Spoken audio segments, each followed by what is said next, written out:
When 16-year-old Marcus Chen stayed late at his job to help a stranger load lumber on a freezing December night, he had no idea that simple act of kindness would cost him everything. The stranger was J.D. Vance, the Vice President-elect of the United States. 2 days later, Marcus walked into work and was handed an envelope.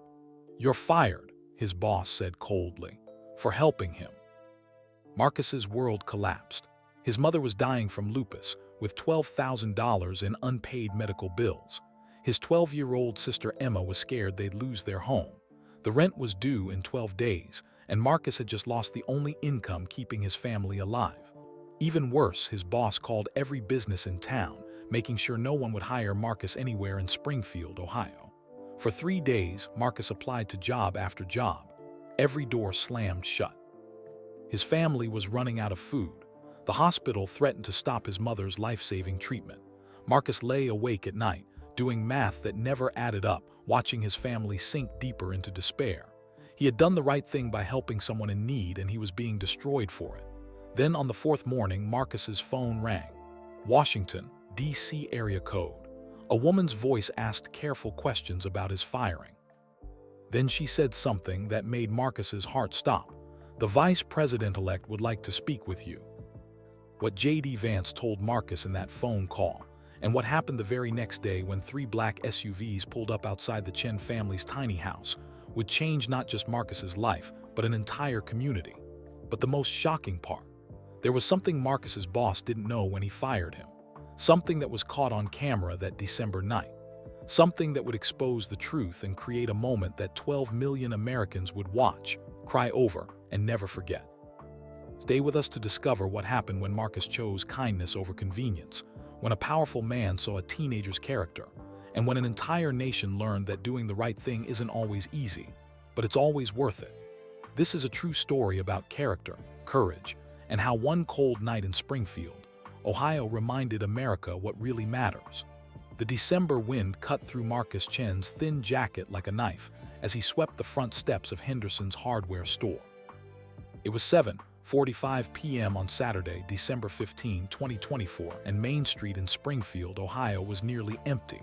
Most stores had closed an hour ago, their windows dark against the winter cold. Marcus didn't mind working late. Every extra hour meant another $13 toward his mother's medical bills. At 16, he'd learned to count every penny, to make every decision with his family's survival in mind. "Almost done, buddy," called Mr. Patterson, locking up the pharmacy across the street. "Just finishing, Mr. P," Marcus waved, his breath forming white clouds in the freezing air.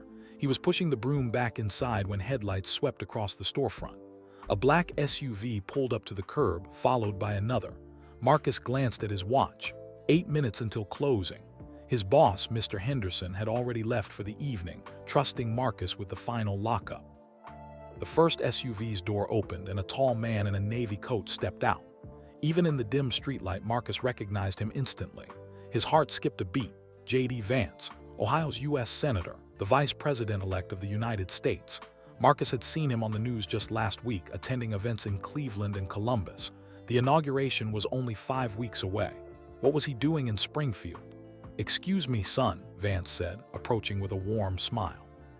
"I know it's late, but I'm hoping you're still open. I need some supplies." Marcus swallowed hard. "Yes, sir. We're open for another few minutes. Come on in." He held the door as Vance entered, followed by 2 men in dark suits who Marcus assumed were Secret Service.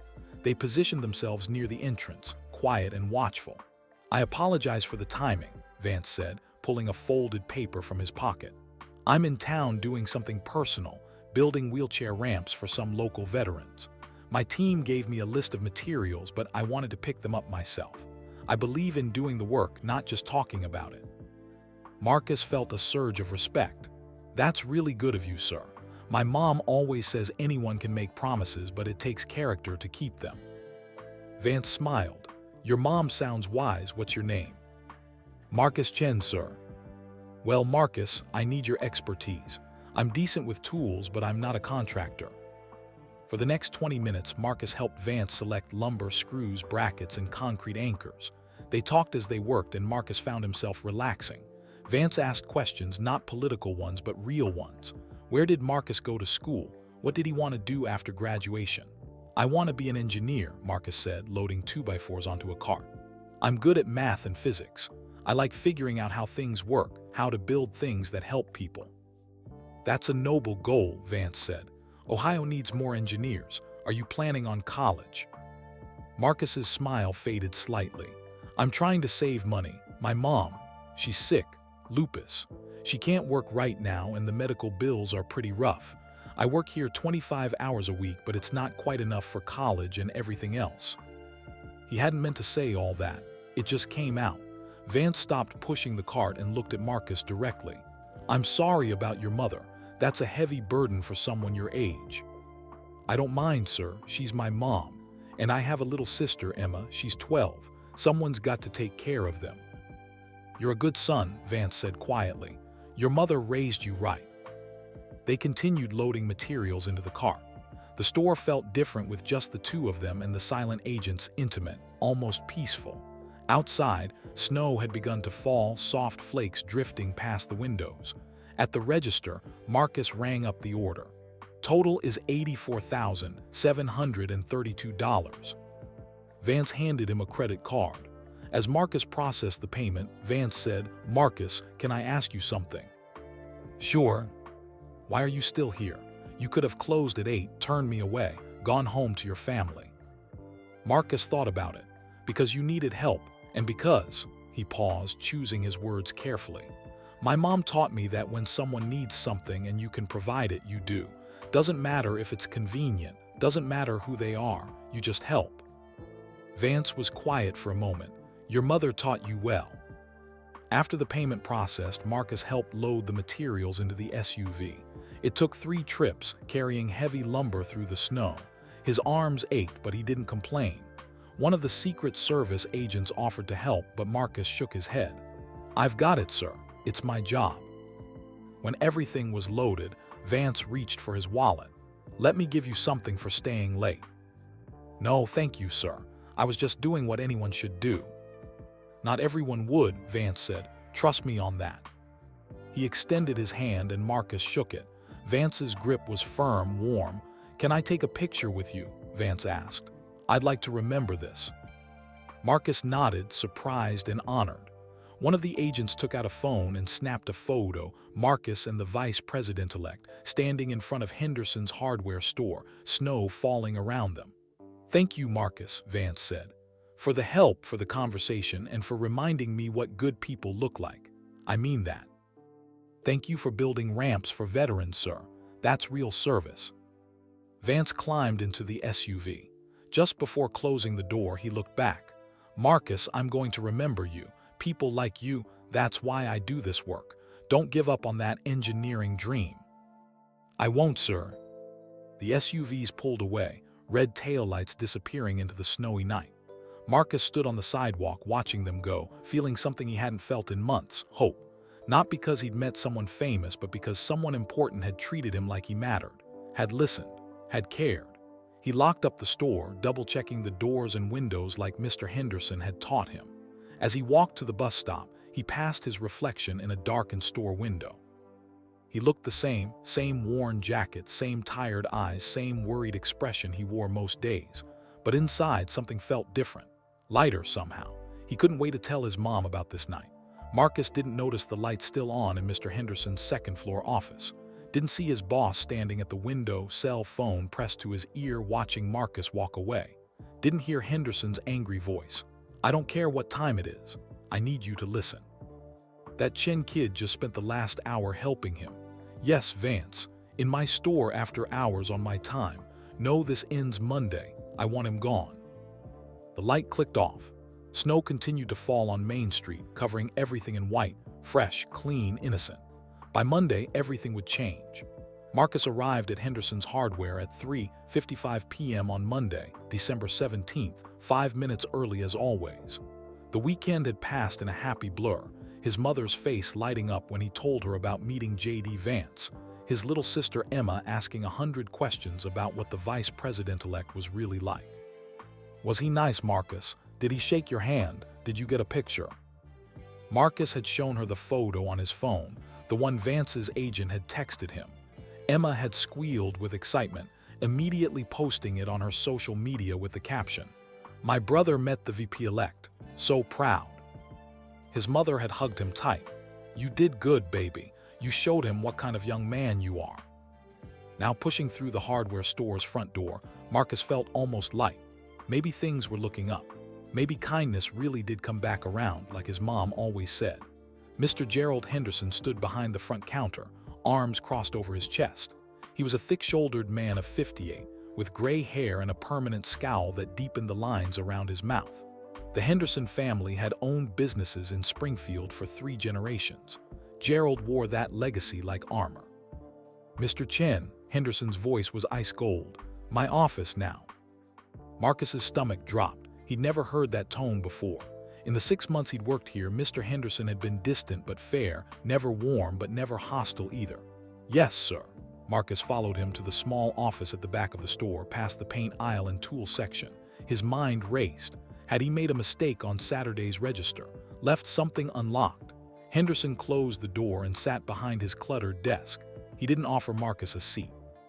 From a drawer, Henderson pulled out a manila envelope and slid it across the desk. "You're terminated, effective immediately." The words hit Marcus like a physical blow. "What, sir? I don't understand." "Don't you?" Henderson's eyes were hard, flat. "Saturday night, you stayed after closing hours. You used my store, my materials, my time to assist a political figure, without permission, without authorization." Marcus's mouth went dry. "Mr. Henderson, I stayed on my own time. We closed at 8. I was off the clock when—" "You represented this store," Henderson interrupted. "You wore the employee vest. You used store equipment. You made Henderson's hardware part of a political photo opportunity." "It wasn't like that. He just needed supplies for building wheelchair ramps for veterans. I was just helping a customer." "That man," Henderson spat the word, "represents everything wrong with this country. Empty promises, political theater. He and his kind ruined towns like Springfield with their policies, their trade deals, their lies. And you helped him. You smiled for his cameras. You made my family business part of his propaganda." Marcus felt heat rising in his chest, not just fear now, but anger. "With respect, sir, I don't think building ramps for disabled veterans is propaganda. And I didn't know anyone was taking pictures until after. I was just doing my job, helping a customer." Henderson stood, leaning forward on his desk. "Your job is what I say it is. And I say you violated store policy, stayed after hours without authorization, and associated my business with a politician I fundamentally oppose. That's not fair." "Life isn't fair, Mr. Chen." Henderson's smile was cruel. "You're young. You'll learn that. I don't employ people who support him. I don't employ people who use my store for political stunts. And I sure as hell don't employ people who can't follow basic rules about closing procedures." Marcus's hands trembled. "Mr. Henderson, please. My family needs this job. My mom is sick. I have bills." "Should have thought about that before you stayed late to kiss up to a politician." Henderson picked up the envelope and thrust it toward Marcus. "Your final paycheck is inside, minus the hour of overtime you worked Saturday without authorization. You can leave through the back door. I don't want you walking through my store." The room felt like it was spinning. Marcus took the envelope with numb fingers. "This is wrong. You know this is wrong." "What I know," Henderson said, "is that you're trespassing now. Leave or I'll call the police and have you removed." Marcus wanted to argue more, to fight back, to make Henderson see reason. But he saw the truth in the older man's eyes. This wasn't about store policy or closing procedures. This was punishment, revenge. A bitter man taking out his political hatred on a teenager who'd committed the crime of being kind. "Fine," Marcus's voice cracked. "I'll go." He turned toward the door. "Chen," Henderson's voice stopped him. "Word of advice. In this town, people talk. They know what you did. You helped him. That means something here. Good luck finding another job." The threat hung in the air, clear and sharp. Marcus walked through the store. He refused to use the back door, refused to slink away like he'd done something shameful, and pushed out onto Main Street. The December cold hit him immediately, but he barely felt it. The envelope in his hand felt impossibly heavy. He walked past Patterson's pharmacy, past the closed diner, past the empty storefronts that dotted Springfield's struggling downtown. The town had been dying for years, factories closing, businesses leaving, young people fleeing to bigger cities with actual opportunities.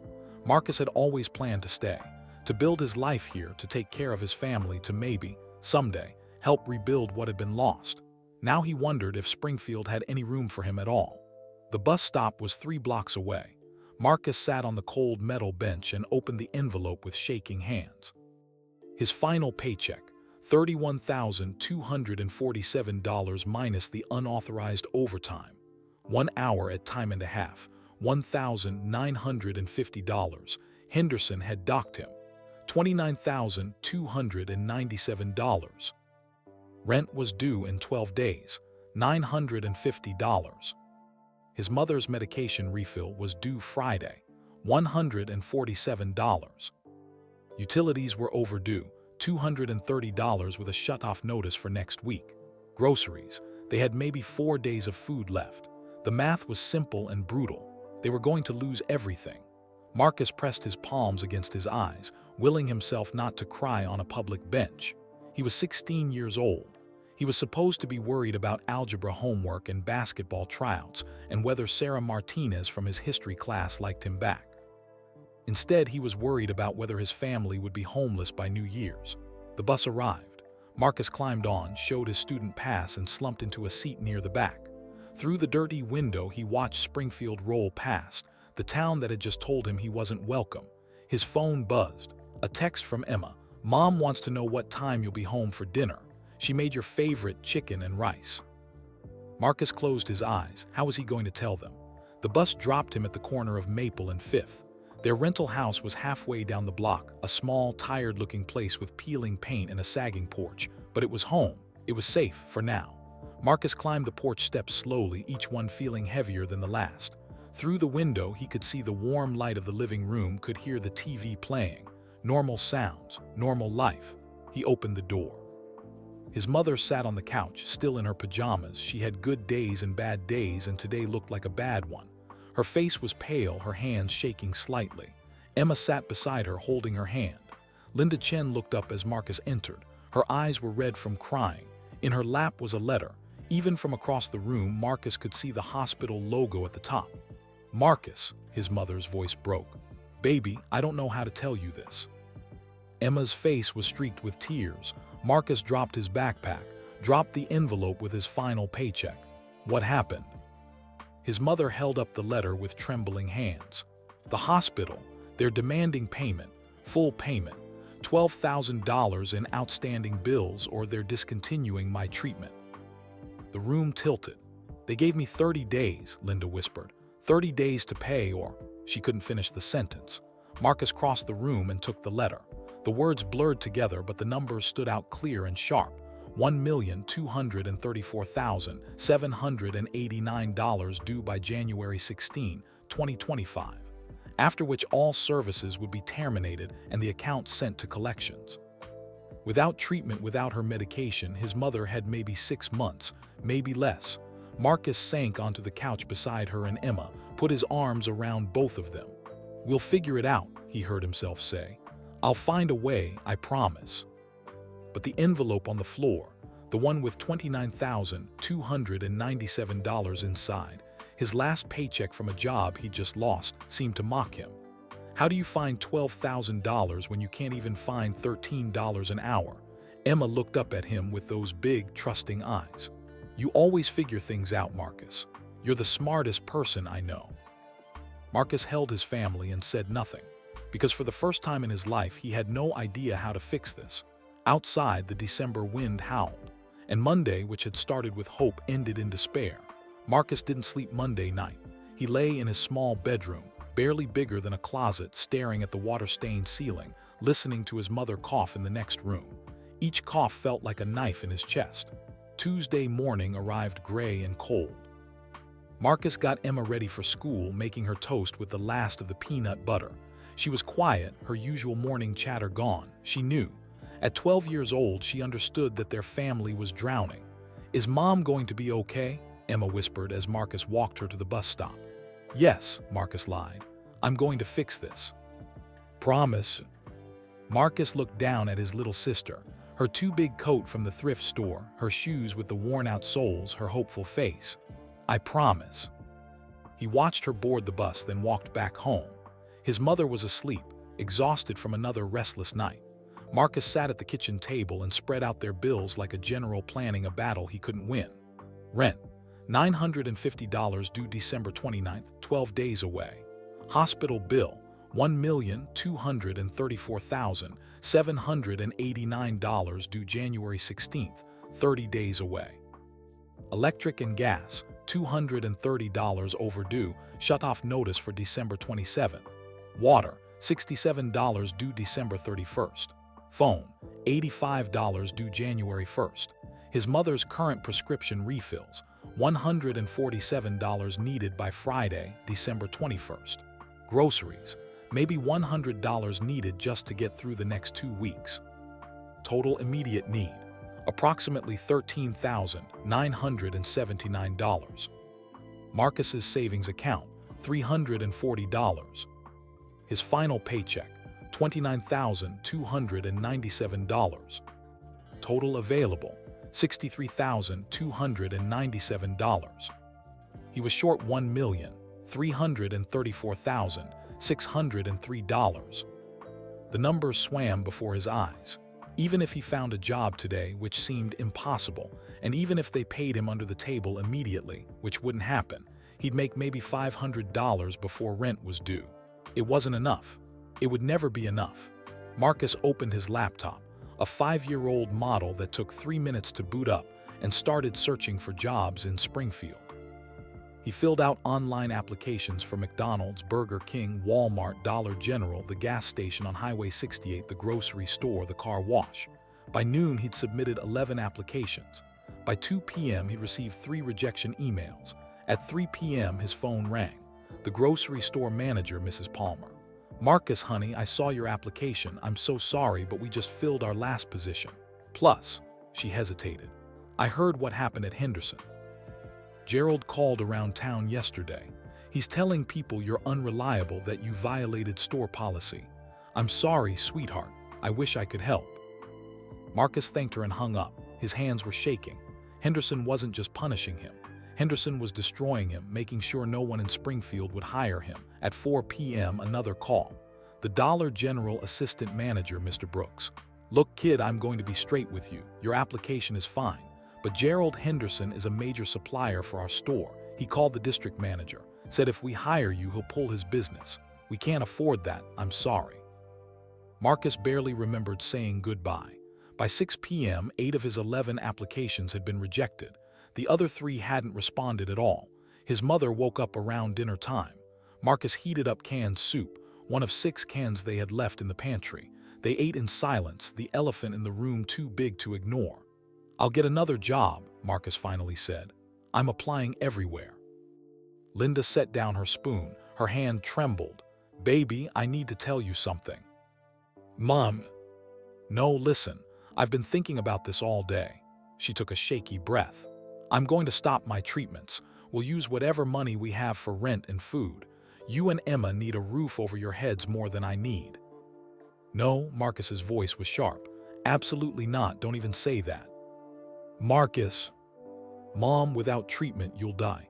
That's not an option. That's not even a discussion we're having. Tears spilled down Linda's face. I can't watch you destroy your future for me.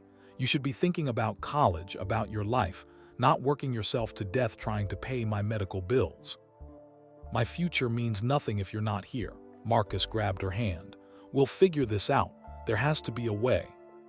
But even as he said it, he couldn't imagine what that way might be. That night, after his mother went to bed, Marcus sat at the kitchen table with his laptop again. He researched everything: emergency medical assistance programs, charity organizations, crowdfunding, loans. Every option hit a wall. The assistance programs had 6-month waiting lists. The charities were overwhelmed with applications. Crowdfunding needed social media reach they didn't have. Loans required credit scores and income they couldn't prove. At midnight, Marcus found himself looking at the photo on his phone, him and J.D. Vance standing outside Henderson's Hardware, both smiling. It felt like it had happened years ago instead of 3 days ago. He thought about texting the number Vance's agent had used to send the photo, but what would he say? Help, I'm desperate. Politicians met thousands of people, made thousands of promises. Vance probably didn't even remember him. Marcus deleted the idea before he could embarrass himself. Wednesday, December 18th, arrived with freezing rain. Marcus got Emma to school, then spent the day making phone calls. He called every business in Springfield, asking if they were hiring. Most said no immediately. A few took his information and promised to call back. He knew they wouldn't. By late afternoon, Marcus was standing outside the Plasma Donation Center on Industrial Avenue. The sign in the window said, "Earn up to $400 per month." He walked in. The place smelled like antiseptic and desperation. A bored receptionist handed him a clipboard of forms. First-time donor. Yes, ma'am. You're under 18, right? Marcus nodded. Need parent or guardian consent. They have to come with you. Of course, another dead end. He couldn't ask his mother to come here to sign forms so he could sell his blood plasma because they were that desperate. Marcus handed back the clipboard and walked out into the freezing rain. He stood on the sidewalk, rain soaking through his thin jacket, and felt something break inside him, not crying, something deeper. The part of him that believed hard work and good intentions could fix anything. The part that still had hope. His phone buzzed. A text from Emma. Can you pick me up after school? I have a project to carry. Marcus checked his wallet. $432, not enough for bus fare both ways. He'd have to walk 45 minutes in freezing rain. Be there at 3:15, he texted back. At 2:30, Marcus started walking towards Springfield Middle School. The rain turned to sleet. His shoes were soaked through by the first mile. His fingers went numb by the second mile. He didn't care. His little sister needed him. He reached the school at 3:25 minutes late. Emma stood under the awning with her science project, a model volcano made from papier-mâché. Sorry I'm late, Em. It's okay. She looked at him, concerned. Marcus, you're soaked. Are you okay? I'm fine. Let's get you home. They walked together, Marcus carrying the volcano, Emma chattering nervously about her day, clearly trying to distract him from whatever darkness he was carrying. When they got home, Linda was at the kitchen table, surrounded by her own pile of bills and rejection letters. She looked up as they entered. Marcus, I called the hospital, explained our situation, they said. Her voice cracked. They said they've heard every story. They need payment or they discontinue service. No exceptions. No payment plans beyond what we already have. They suggested I apply for hospice care. The word hospice hung in the air like poison. Emma's face went pale. What's hospice? Nothing, baby, Linda said quickly. Nothing for you to worry about. But Emma was 12, not stupid. She knew what hospice meant. She ran to her room and slammed the door. Marcus stood dripping in the kitchen, holding his sister's science project, watching his mother fall apart. I don't know what to do, Linda whispered. Marcus, I don't know how to save us. For the first time, Marcus had no answer, no plan, no hope. I'm going to figure something out, he said, but the words sounded hollow even to him. That night, Marcus lay in bed researching something he'd been avoiding, dropping out of school. If he wasn't in school, he could work full-time. Maybe in Columbus or Dayton, where Henderson's reach didn't extend.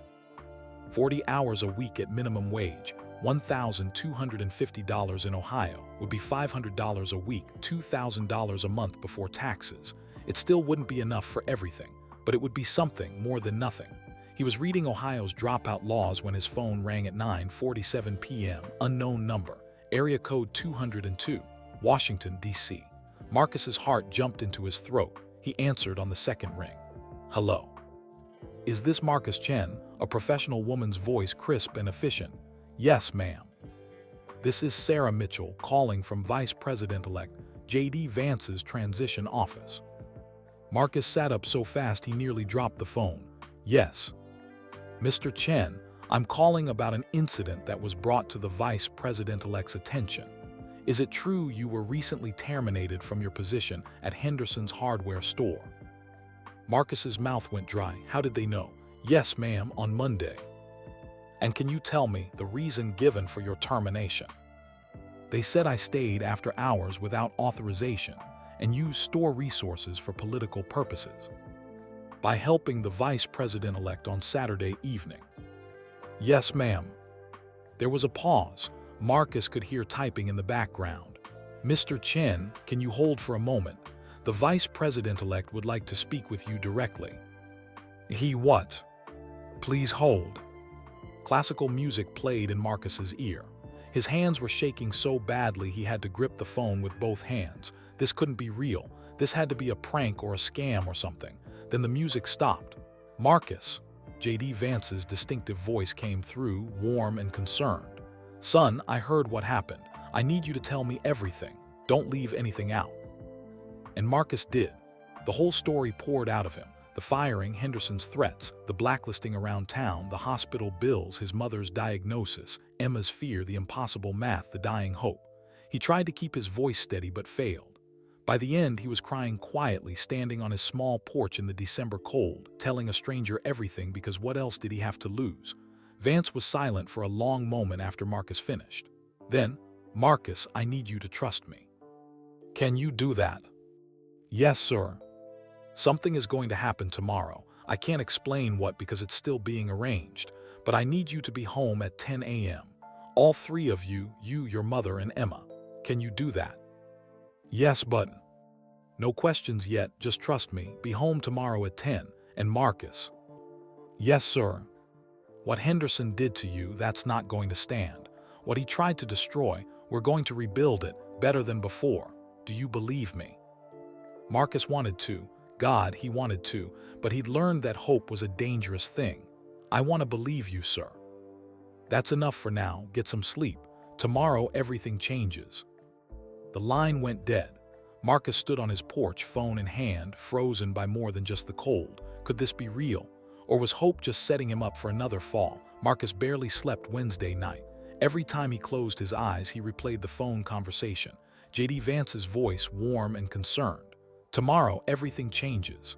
What did that mean? What could it possibly mean? At 3 a.m., Marcus got up and paced his tiny bedroom. He picked up his phone a dozen times, staring at the call log. Washington, D.C. 9:47 p.m., 23 minutes and 14 seconds. It had really happened, but what if it was just words? Politicians were good at words. They made promises on campaign trails and forgot them the next day. Why would Vance be different? He'd met hundreds of people, probably thousands. Marcus was just some kid who'd helped him load lumber. Still, Vance had called, had known about the firing, had cared enough to reach out. "Tomorrow at 10 a.m., Marcus whispered to himself. "Be home." At 6 a.m., Marcus gave up on sleep. He made instant coffee with the last of their grounds and sat at the kitchen table, watching the clock. His mother emerged around 7, moving slowly, one hand on the wall for support. Bad days were becoming more frequent. "You're up early," Linda said, lowering herself carefully into a chair. "Couldn't sleep."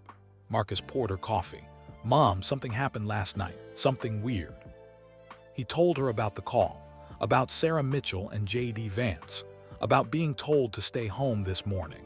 Linda's expression shifted from confusion to concern to something Marcus couldn't quite read. "Baby, are you sure it was really him?" "It was his voice, Mom. I recognized it. And the number was from D.C. "But what could he possibly..." She stopped, not wanting to let hope creep in either. Hope had burned them too many times.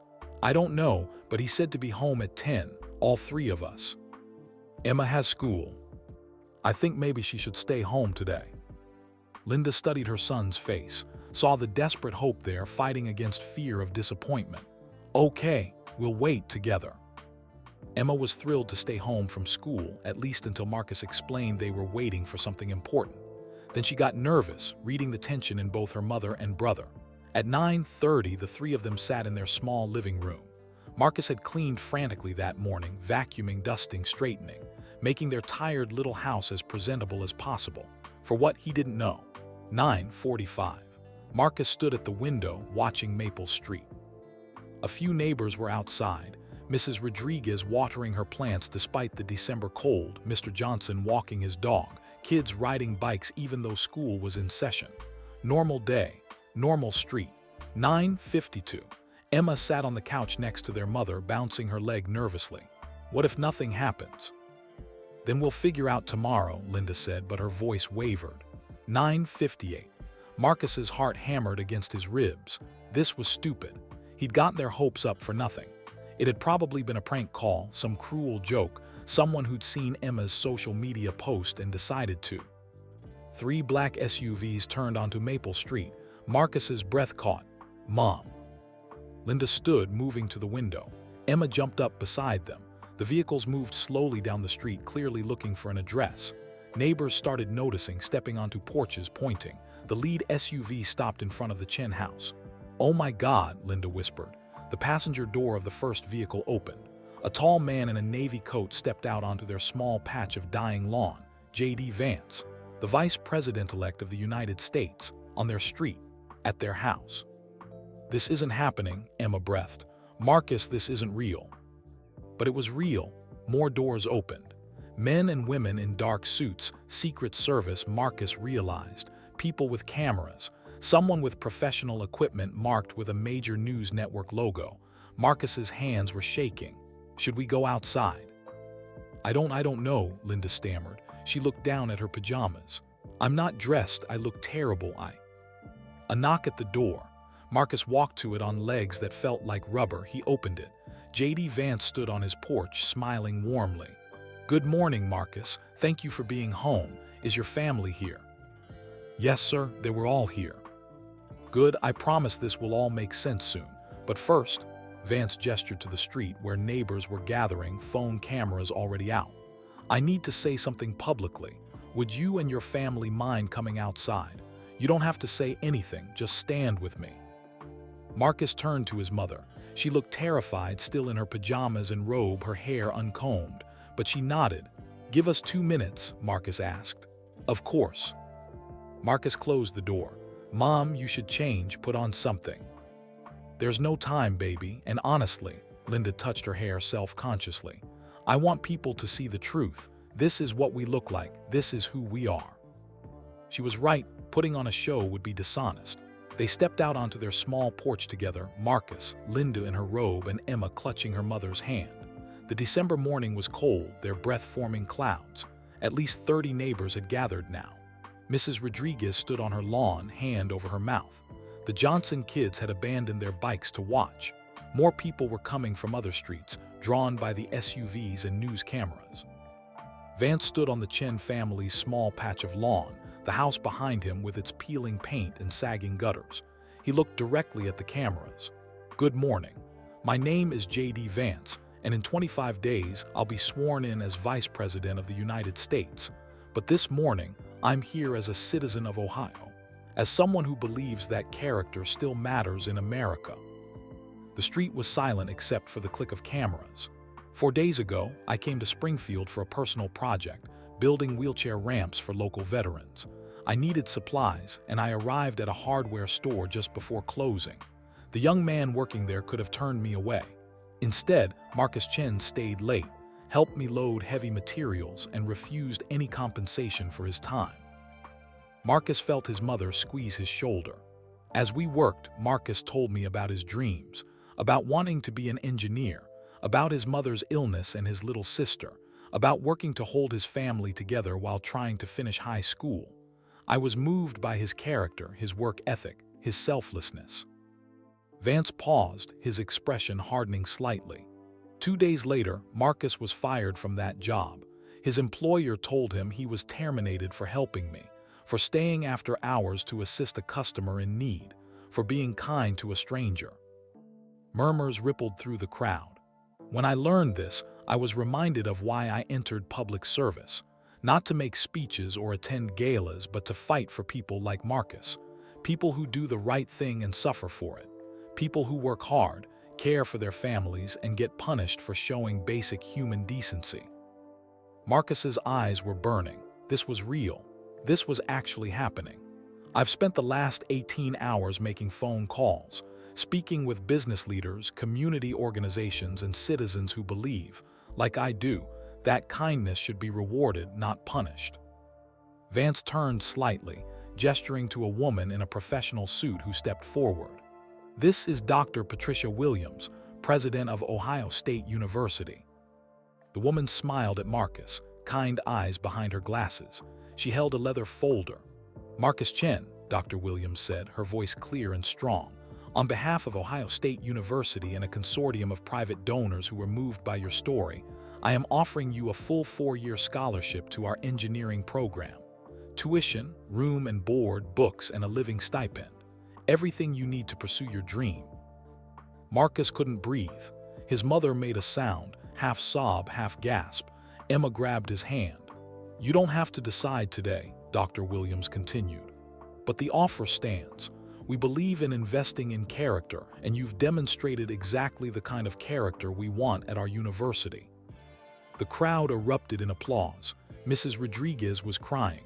Mr. Johnson was clapping so hard his dog's leash fell from his hand, but Vance held up his hand. The street quieted. "That's not all." He looked directly at Linda Chen, compassion clear on his face. "Mrs. Chen, I understand you're battling lupus. I understand your medical bills have become insurmountable. A private donor who wishes to remain anonymous has paid your outstanding hospital debt in full. $12,347.89. It's done." Linda's legs buckled. Marcus caught her, holding her up as she sobbed into his shoulder. "Furthermore," Vance continued, "the Springfield Community Healthcare Foundation has agreed to cover your ongoing treatment costs for the next 5 years. Your medication, your appointments, your care, it's covered." Emma was crying now, tears streaming down her face. She wrapped her arms around her mother and brother. The street erupted again, cheering, clapping, some people crying along with the Chen family. Vance waited for quiet, then turned back to Marcus. "Son, you stayed late to help a stranger. You asked for nothing in return. You showed kindness when it cost you something, and for that you were punished. But here's what I want everyone here to understand." He turned to face the cameras fully. "Gerald Henderson tried to destroy this young man for helping me. He fired him illegally. He blacklisted him around town. He used his business influence to ensure Marcus couldn't find work. All because Marcus showed basic human decency to someone Henderson politically opposes." Vance's voice grew harder, more serious. "That's not just wrong. That's illegal. The Ohio Department of Labor will be investigating Henderson's hardware for wrongful termination and retaliation. Political affiliation is a protected category under Ohio law. You cannot fire someone for serving a customer you don't like." Some people in the crowd cheered. Others looked uncomfortable. Henderson had friends here too. "But more importantly," Vance said, "I want to address the business owners of Springfield directly. Henderson's hardware has served this community for generations, but leadership matters, character matters. When a business punishes compassion, when it retaliates against teenagers for helping others, when it values political spite over human decency, that business doesn't deserve your patronage." He let that sink in. "I'm not telling you what to do, but I'm asking you to remember what Marcus did. He helped a stranger. He stayed late on his own time to provide good customer service. And for that, he lost his job. Ask yourself, is that the kind of business you want to support?" Vance turned back to Marcus, his expression softening. "Marcus, you have 5 job offers waiting for you from businesses in Springfield and Columbus. Good jobs with good people at better pay than Henderson gave you. When you're ready, after you celebrate with your family, after you catch your breath, call Ms. Mitchell and she'll connect you." He extended his hand. Marcus shook it, barely able to see through his tears. "Thank you," Marcus managed. "Sir, I don't thank you." "No, son, thank you for reminding me what good people look like, for showing me that kindness still exists in America, and for staying late on a cold Saturday night to help a stranger load lumber." Vance stepped back, addressing the cameras one last time. "This is what America should be, people helping each other, communities supporting their own, kindness being rewarded instead of punished. Marcus Chen represents the best of us. Let's make sure we remember that." The cameras clicked and flashed. The crowd cheered. Neighbors rushed forward, Mrs. Rodriguez hugging Linda, Mr. Johnson shaking Marcus's hand, kids high-fiving Emma. Through it all, Marcus stood with his arm around his mother, his little sister holding his hand, and felt the weight of 4 days of despair lift from his shoulders. It was real, all of it. The scholarship, the medical bills, the job offers, real. They were going to be okay. His mother was going to live. Emma could stay in school, could have a childhood again instead of being terrified every day. And Marcus could dream again. As the crowd celebrated and the cameras recorded and Vance spoke with neighbors, Marcus looked up at the gray December sky and whispered, "Thank you, thank you." For the first time in months, hope didn't feel dangerous. It felt like salvation. The crowd on Maple Street didn't disperse for over an hour. Neighbors who hadn't spoken to the Chen family in months suddenly wanted to share their stories, offer congratulations, take photos. Mrs. Rodriguez brought over homemade tamales. Mr. Johnson promised to fix the loose board on their porch. "No charge, Marcus. You're a good kid."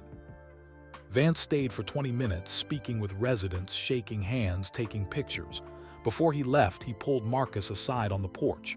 "I need you to understand something," Vance said quietly, away from the cameras. "What happened today, it's not charity. You earned this.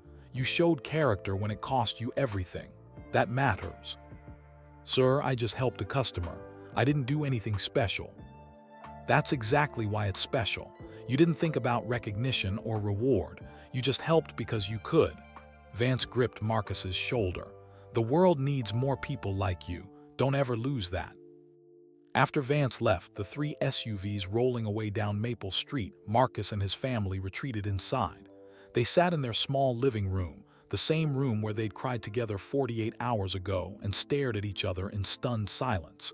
"Did that really happen?" Emma finally whispered. Linda laughed, a sound halfway between joy and hysteria. "I think so, baby. I think it did."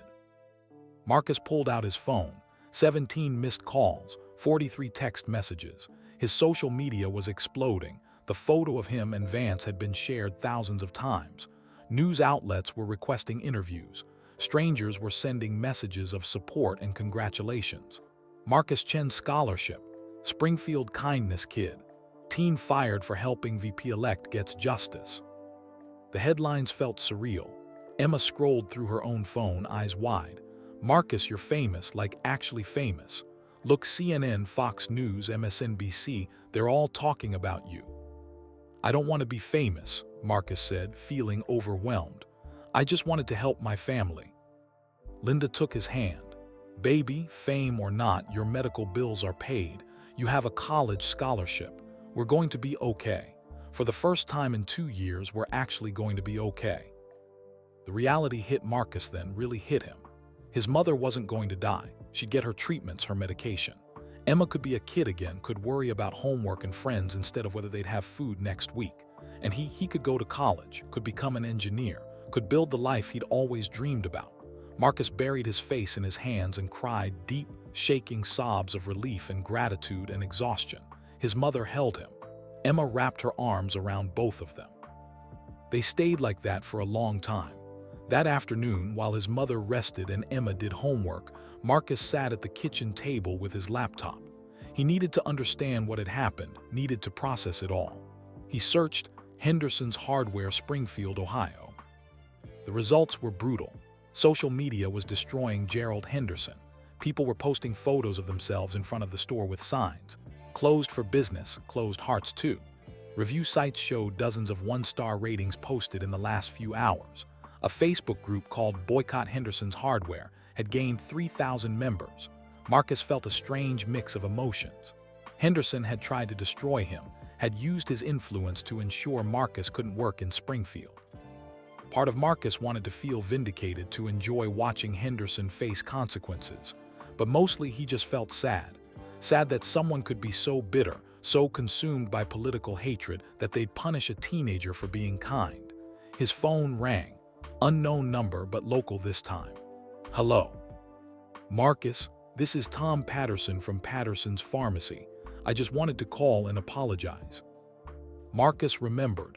Mr. Patterson had waved to him Saturday night, had seemed friendly. "Apologize for what, Mr. P?" "For not standing up for you. When Gerald started calling around, bad-mouthing you, I should have said something. Should have offered you a job right then. Instead, I stayed quiet. That was cowardly and I'm sorry." "It's okay." "It's not okay, but if you need anything at all, you call me. My store is your store. You need medication for your mom. No charge. You need a job. It's yours. You need a reference. I'll sing your praises to anyone who will listen." After Mr. Patterson hung up, the calls kept coming. 5 other business owners, all apologizing, all offering jobs or help or support. People Marcus had known his whole life. suddenly brave now that the vice president-elect had made it safe to be kind.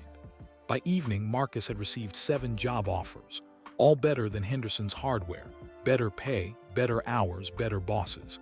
He could pick and choose now. The kid who couldn't find work 3 days ago now had his choice of employment.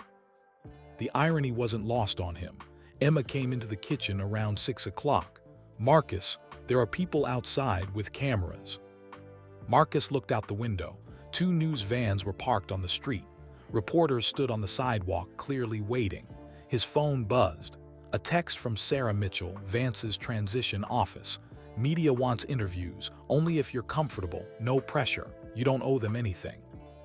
Marcus showed his mother. "What do you think?" Linda was quiet for a moment. "What do you want to do?" "I don't know. Part of me wants to hide. But part of me thinks, maybe if I talk to them, maybe it helps. Maybe other people who have been fired for stupid reasons will feel less alone." "Then talk to them," Linda said. "Tell the truth, that's all you've ever done." Marcus stepped outside. Immediately, reporters rushed forward, microphones extended, cameras rolling. "Marcus, can you tell us how you're feeling? What do you want to say to Mr. Henderson? Are you going to sue? Do you think this was political retaliation?" Marcus held up his hands. The reporters quieted. "I'm not going to do a full interview right now," Marcus said. "But I'll say this, I'm grateful. To Vice President-elect Vance, to Dr. Williams, to everyone who helped my family today. We were drowning and they threw us a lifeline." "What about Gerald Henderson?" a reporter called out. Marcus chose his words carefully. "I'm sad about what happened. I'm sad that someone would hate a politician so much that they'd punish a kid for helping that politician. But I'm not angry, I'm just sad. And I hope Mr. Henderson finds whatever peace he's looking for." "Are you going to take legal action?" "I don't know. Right now, I just want to be with my family. I want my mom to get her treatment. I want my sister to stop being scared. I want to go back to being a normal teenager." "One more question. Do you regret helping J.D. Vance?" Marcus looked directly at the camera. "No, not for a second. If I saw someone who needed help tomorrow, I'd help them. That's who I am. That's who my mom raised me to be. And I'm not going to change that because one person punished me for it." He went back inside, ignoring the shouted follow-up questions. That night, the Chen family ordered pizza, a luxury they hadn't afforded in months. They ate in the living room, watching the news coverage of their story on TV. It was surreal seeing themselves on the screen, hearing national commentators debate employment law and political retaliation and American kindness. "This is so weird," Emma said through a mouthful of pepperoni. "That's us, on TV, being talked about by people in fancy studios." "Famous for 15 minutes, Linda said, but she was smiling, really smiling for the first time in weeks. Marcus's phone buzzed constantly, messages from classmates, from teachers, from relatives they hadn't heard from in years. Everyone wanted to congratulate him, to claim some connection to his story. But one message stood out, from Sarah Martinez, the girl from his history class. "Hey Marcus, I always knew you were special. Want to hang out sometime?" 3 days ago, Sarah had barely acknowledged him in the hallways. Now she wanted to hang out. Marcus deleted the message without responding. Around 10 p.m., as Emma was getting ready for bed, someone knocked on the door. Marcus opened it to find Robert Henderson, Gerald Henderson's younger brother, standing on the porch. Robert owned a small landscaping business and had always been kind to Marcus, waving when he saw him in town. "Mr. Henderson," Marcus said warily, "please call me Robert, and I need to apologize for my brother." Robert looked genuinely pained. He's bitter. Has been for years. Our family business has been struggling, the town's been dying, and he blames everyone except himself. Politicians, immigrants, young people, everyone's responsible except him. You don't have to apologize for him." "Yes, I do. Because we're family, and family has to speak up when one of us is wrong. What Gerald did to you was cruel and illegal. I've told him that. We're not speaking right now." Robert handed Marcus an envelope. "This is from me, not him. It's not much, but I wanted to help. And if you need work, I know you've got plenty of offers now. But if you want to work outdoors, learn landscaping, my crew would be happy to have you." After Robert left, Marcus opened the envelope. $500 bills and a note. for being the kind of person this town needs. Robert Henderson. Marcus showed his mother. She wiped tears from her eyes. There are good people here. We have to remember that. As midnight approached, Marcus lay in bed, too wired to sleep. He thought about the past week, the encounter with Vance, the firing, the despair, and now this impossible reversal. It felt like something from a movie, not real life. His phone buzzed one more time, a text from an unknown number. "Marcus, this is Gerald Henderson. I need you to know that I'm not sorry for firing you. You violated policy and associated my business with someone I oppose. However, I recognize that my actions have had unintended consequences for my business and reputation. I'm offering you $10,000 to make a public statement that this was all a misunderstanding. Call me to discuss." Marcus stared at the message for a long time. $10,000, more money than he'd ever seen. Enough to cover 3 months of expenses to buy his mother Christmas presents, to get Emma new clothes. All he had to do was lie, say it was a misunderstanding. Let Henderson save face. Marcus deleted the message. Some things weren't for sale.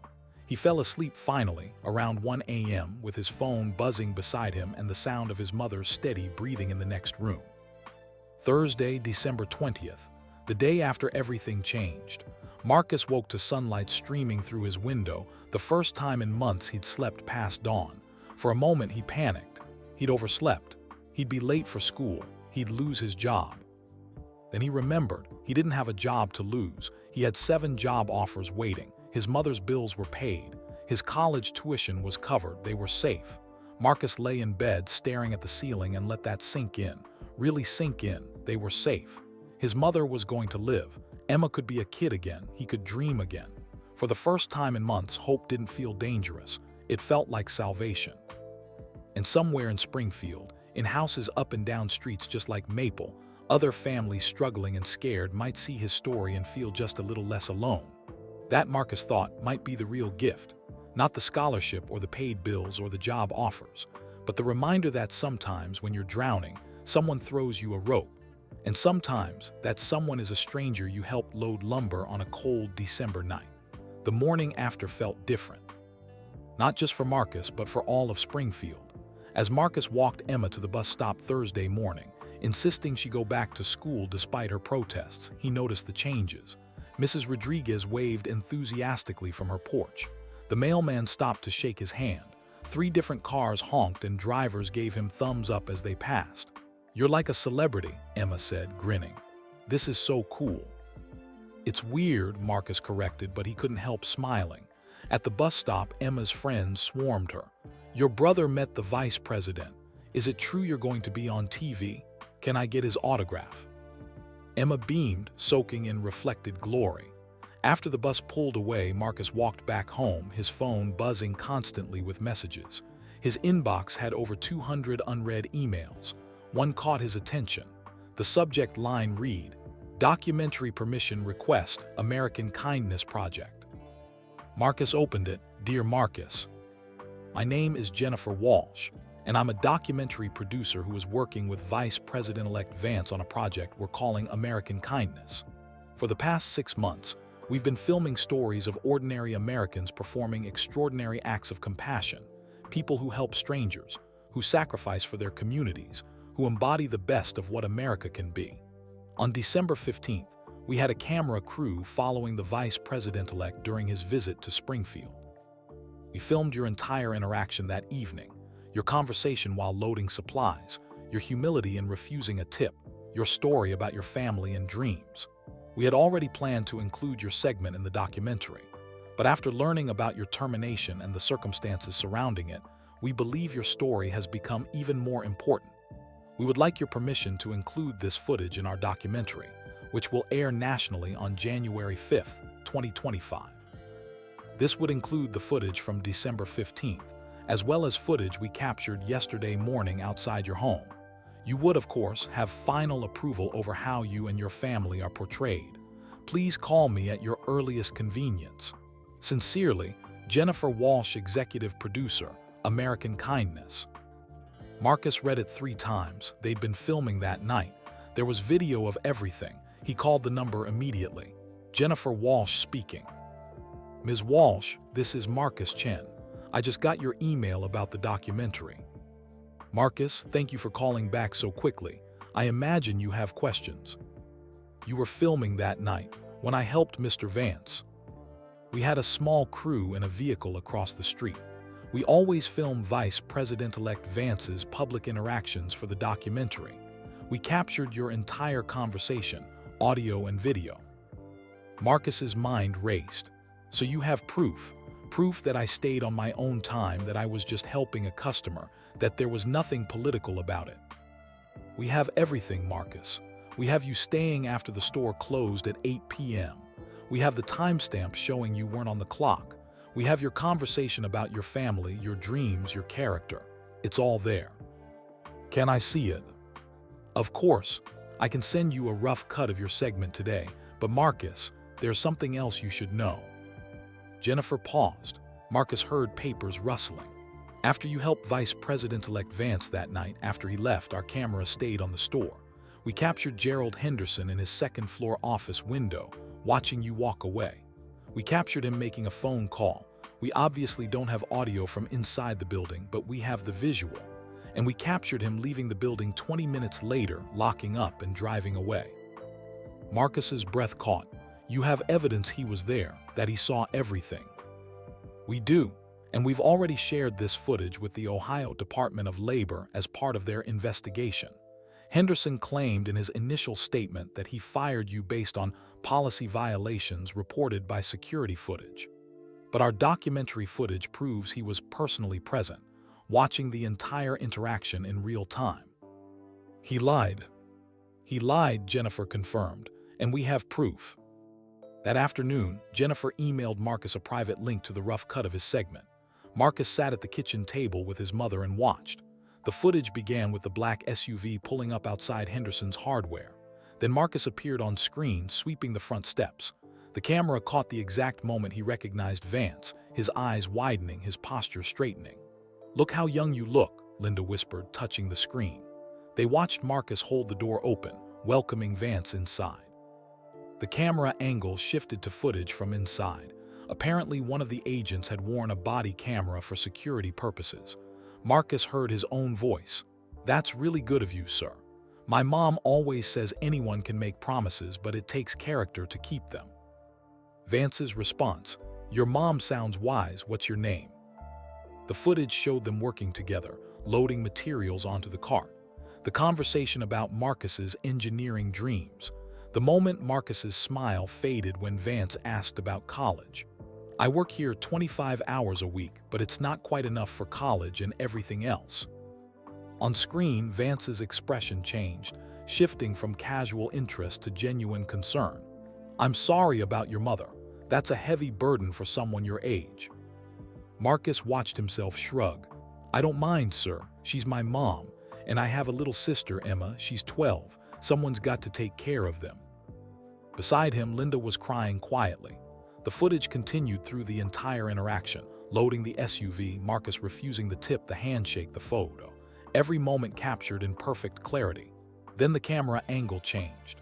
A different shot from across the street zoomed in on the second-floor window of Henderson's hardware. A figure visible inside, Gerald Henderson, unmistakable even through the grainy zoom, standing at the window, watching. His silhouette reached for something. A phone pressed to his ear. The timestamp read 8:17 p.m. Marcus had been fired at 3:55 p.m. on Monday. Henderson had made his decision Saturday night, watching from his window the moment Marcus finished helping Vance. "He planned it," Marcus said softly. "He didn't even wait to review any security footage. He decided right then." The rough cut continued, showing Vance's SUVs driving away. Marcus locking up the store, walking to the bus stop, his breath visible in the cold air. He looked tired but happy, hopeful.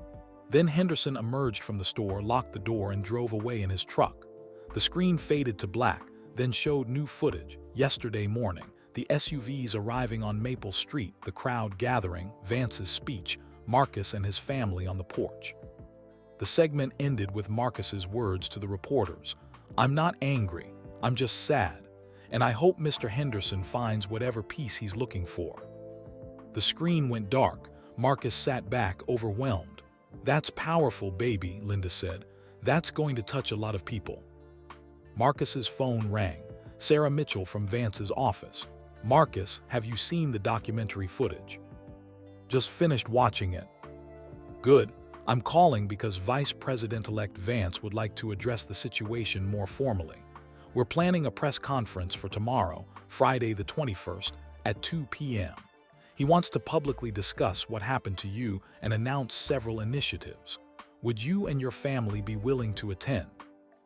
What kind of initiatives? I can't share details yet. The Vice President-elect wants to announce them himself, but they involve employment protection, anti-retaliation measures, and supporting young people who face discrimination for acts of kindness. Your story sparked something, Marcus. He wants to turn it into lasting change. Marcus looked at his mother. She nodded. We'll be there. Excellent, we'll send a car for you at noon. And Marcus, wear something comfortable, just be yourself. That evening, as Marcus helped Emma with her homework, his phone buzzed with a news alert. Henderson's Hardware to close permanently. Owner cites hostile business environment. Marcus clicked the link. Gerald Henderson, owner of Henderson's Hardware in Springfield, Ohio, announced today that the store will close permanently effective December 31st. In a brief statement, Henderson cited an organized campaign of harassment and boycotts following the termination of employee Marcus Chen. I stand by my decision to terminate Mr. Chen, Henderson's statement read. However, the threats, vandalism, and coordinated boycotts against my business have made it impossible to continue operations. This is an example of cancel culture destroying a family business that has served Springfield for 3 generations. The announcement comes as the Ohio Department of Labor confirmed it is investigating Henderson's Hardware for potential wrongful termination and retaliation violations. Several local business owners have expressed interest in purchasing the property. Henderson served this community for decades, said Tom Patterson, owner of Patterson's Pharmacy. But leadership has to evolve with the times. We need businesses that reflect our community values: kindness, compassion, and treating employees with dignity. Marcus felt a complex mix of emotions. He hadn't wanted Henderson's business to close. He hadn't wanted anyone to lose their livelihood. He just wanted to help his family. But Henderson had made his choices, had refused to apologize, had tried to buy Marcus's silence, had blamed everyone except himself. Is it bad that I don't feel sorry for him? Marcus asked his mother. Linda considered the question carefully. It's human. He tried to destroy you, baby. He used his power to hurt a child because of politics. Feeling some satisfaction at justice being served, that's not the same as being cruel. It's just being human. But his employees, they'll lose their jobs too. And they'll find new ones, probably with better bosses. Linda squeezed his hand. You're allowed to feel complicated about this. Nothing about this situation is simple. Friday, December 21st. Marcus wore his best outfit, khakis and a button-down shirt his mother had ironed carefully. A black sedan arrived at noon exactly, driven by a professional driver who treated them like dignitaries. The press conference was held at the Springfield Community Center, a modest building on the edge of town. Marcus had been here dozens of times for school events and community dinners. Now it was packed with reporters, cameras, and important-looking people in suits. Sarah Mitchell met them at the entrance. The vice president-elect is inside. He wanted to brief you privately before the press conference. She led them to a small office where Vance waited, along with Dr. Patricia Williams and several other people Marcus didn't recognize. Vance stood and shook Marcus's hand. Thank you for coming. I know this has been overwhelming. It's been a lot, sir. I promise after today, things should calm down. But I wanted you here for this announcement because it's directly inspired by what happened to you. Vance gestured to the others in the room. These are representatives from the Ohio Chamber of Commerce, the Department of Labor, and several workforce development organizations. A woman in a gray suit stepped forward. Marcus, my name is Diana Foster. I'm the Ohio Labor Commissioner. Based on the documentary footage and our investigation, we've determined that Gerald Henderson violated multiple state employment laws. He terminated you in retaliation for political association, which is prohibited. He also made calls to other employers specifically to prevent you from finding work. That's blacklisting, also illegal. What happens to him? He'll face significant fines and penalties. If he ever operates another business in Ohio, he'll be under strict oversight. We're also using his case as a model for stronger enforcement of anti-retaliation protections. A man in a business suit spoke next. I'm Michael Torres, representing the Ohio Chamber of Commerce. We're partnering with the Vice President-elect's office to create the Marcus Chen Employment Protection Initiative. It will provide resources and legal support for workers who face retaliation for performing acts of kindness or community service. We're starting with $1 million fund. Marcus's eyes widened. You're naming it after me. Your story matters, son, Torres said. It shines a light on a problem many workers face, retaliation for doing the right thing. We want to make sure others who face what you faced have somewhere to turn. Vance smiled at Marcus's overwhelmed expression. Are you ready to go tell people about this? I guess so, sir. The press conference room was packed. Every seat filled, cameras lining the walls, microphones clustered on the podium. Marcus, his mother, and Emma sat in the front row. Vance approached the podium and the room fell silent. Good afternoon. 5 days ago, I met a young man who reminded me why I believe in America. Marcus Chen stayed late at his job to help a stranger, me load supplies for a veterans project.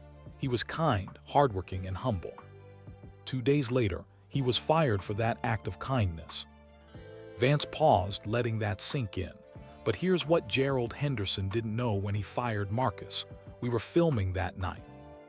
A screen behind Vance lit up. The documentary footage played, Marcus helping with the supplies, their conversation, Henderson watching from the window, making his phone call. The room was dead silent. Henderson claimed he fired Marcus for policy violations discovered later, but this footage proves he made the decision that night in real time while watching Marcus help me. He fired a 16-year-old boy for providing good customer service to someone he politically opposed. And then he called other businesses to ensure Marcus couldn't find work anywhere in Springfield. The screen showed Henderson's statement, I stand by my decision. Mr. Henderson stands by his decision. I stand by mine. And my decision is this. We're going to make sure what happened to Marcus never happens to another worker in Ohio or anywhere in America. Vance announced the Marcus Chen Employment Protection Initiative, the partnership with the Labor Department, the documentary airing on January 5th. But there's one more thing, Vance said, his tone shifting. Something I haven't told Marcus yet.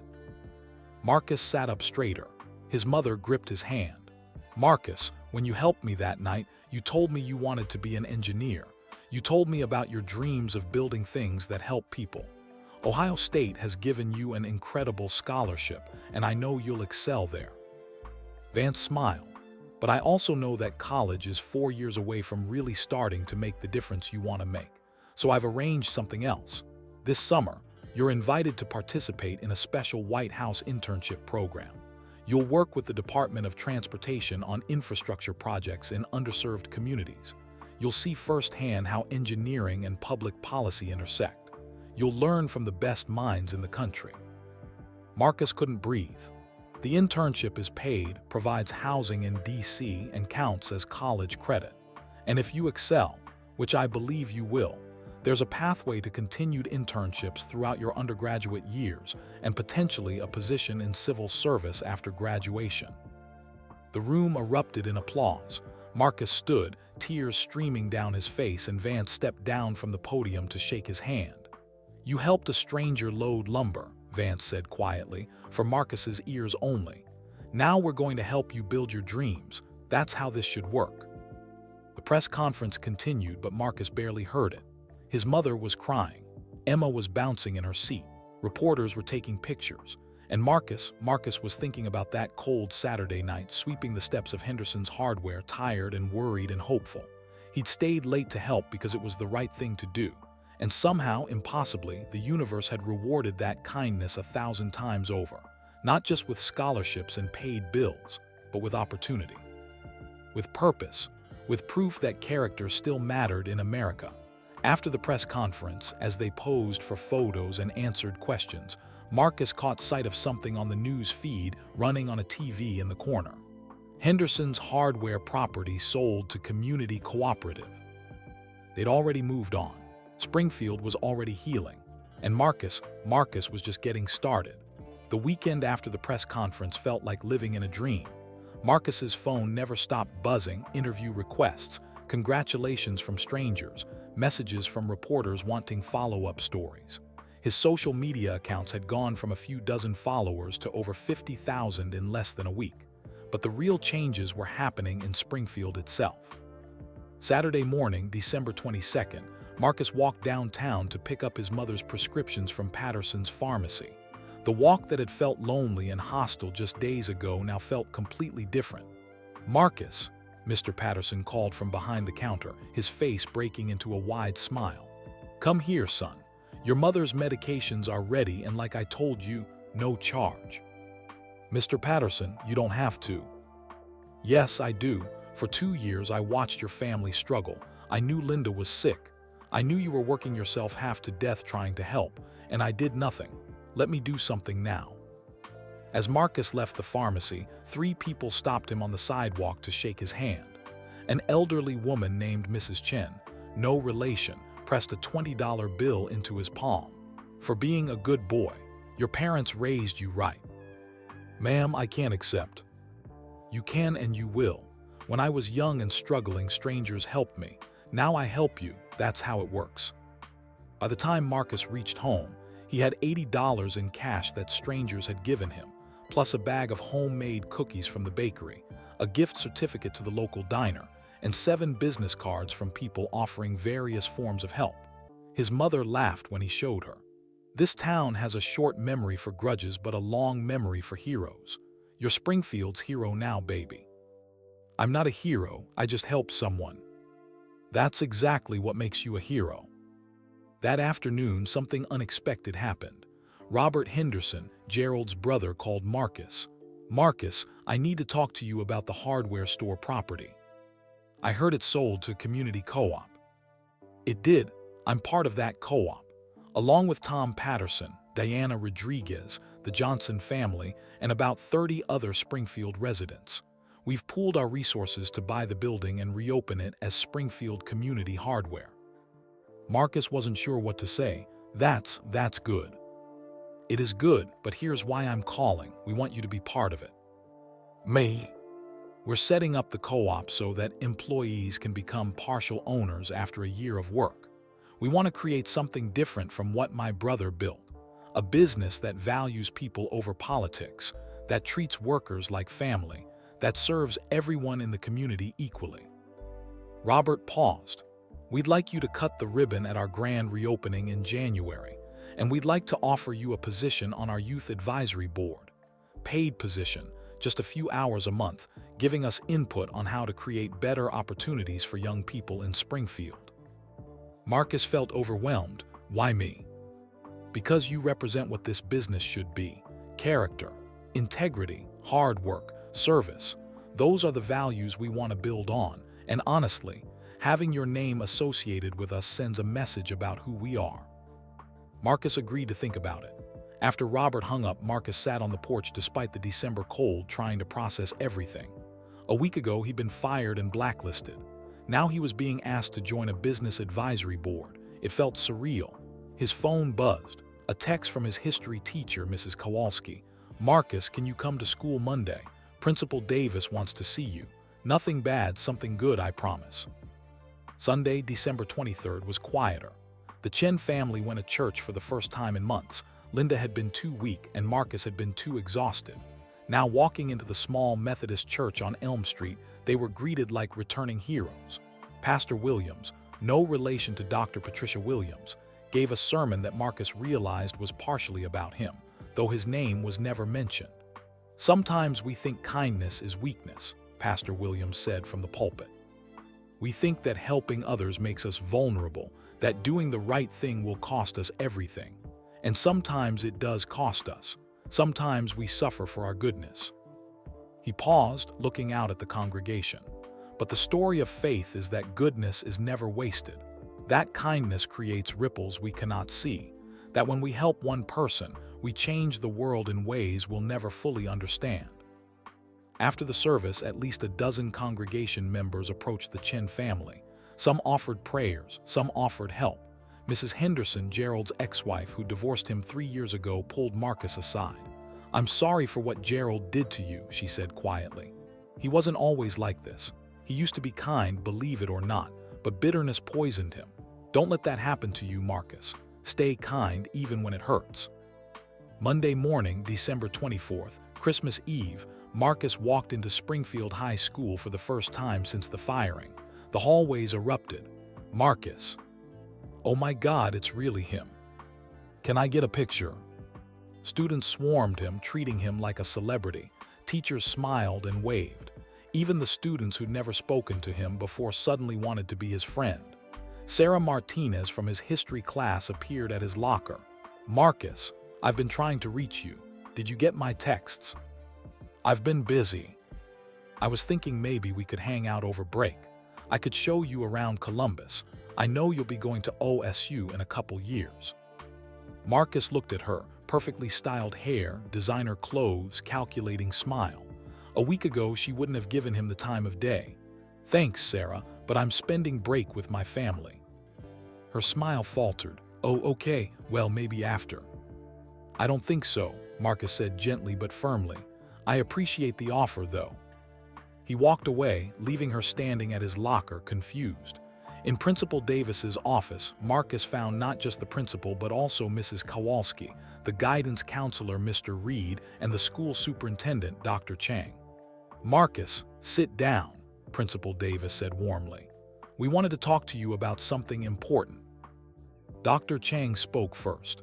"Marcus, your story has inspired our entire district. What you've accomplished, how you've handled adversity, your character, it's exactly what we try to teach our students. We'd like to recognize that formally." "We're creating the Marcus Chen Character Award," Principal Davis continued. "It will be given annually to a student who demonstrates exceptional kindness, integrity, and community service.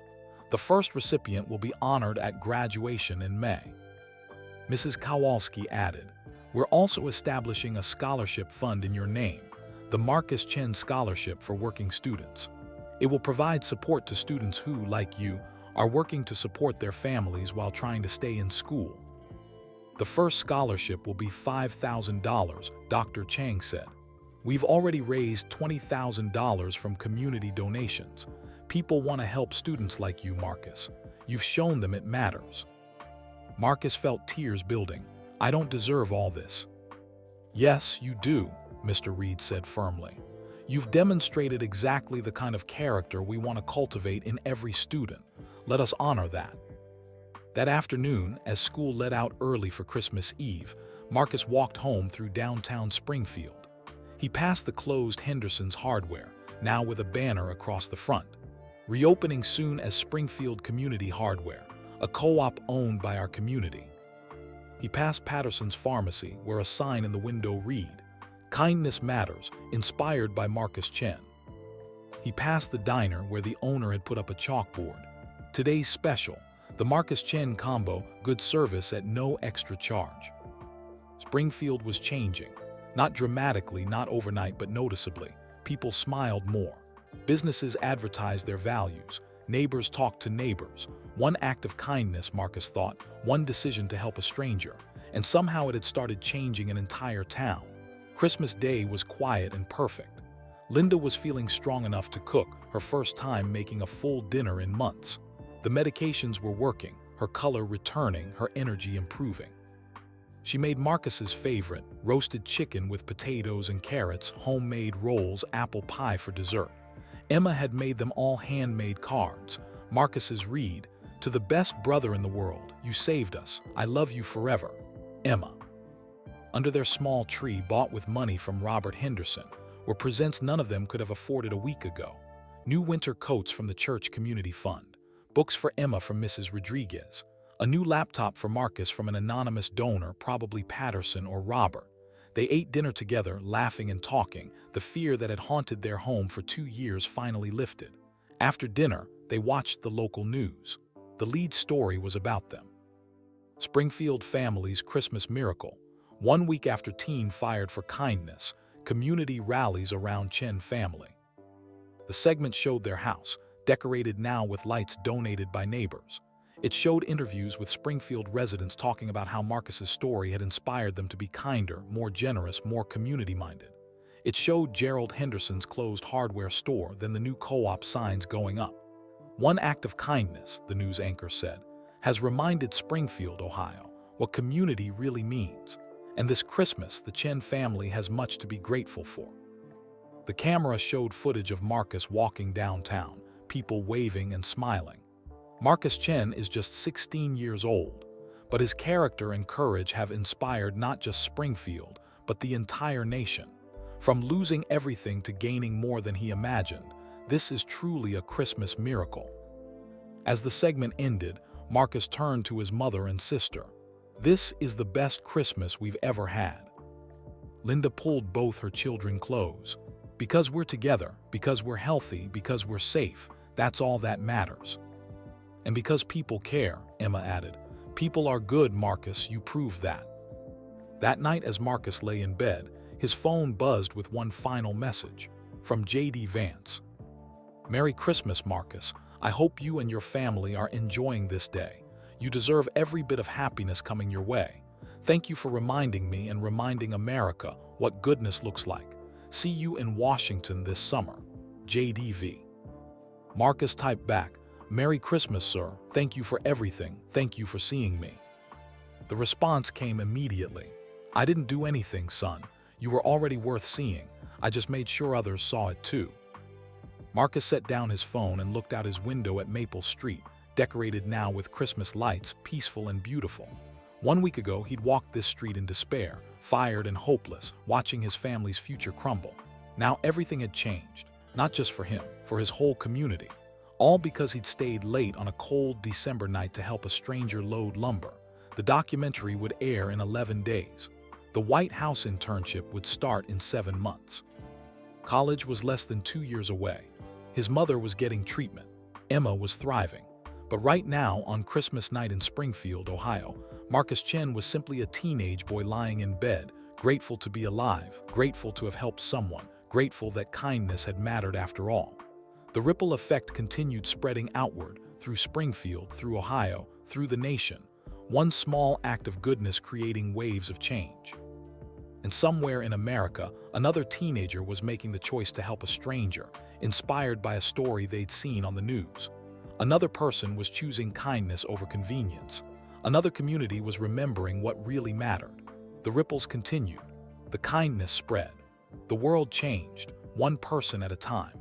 And it all started with a 16-year-old boy who stayed late to help someone load lumber, asking nothing in return. Just doing what his mother taught him. When someone needs help and you can provide it, you do. That simple, that powerful, that transformative. Marcus closed his eyes and smiled. Tomorrow would bring new challenges, new opportunities, new ways to serve. But tonight he rested. He'd earned it. The days between Christmas and New Year's passed in a blur of activity and adjustment. Marcus tried to return to some sense of normalcy, but normal no longer existed, not in the way it had before.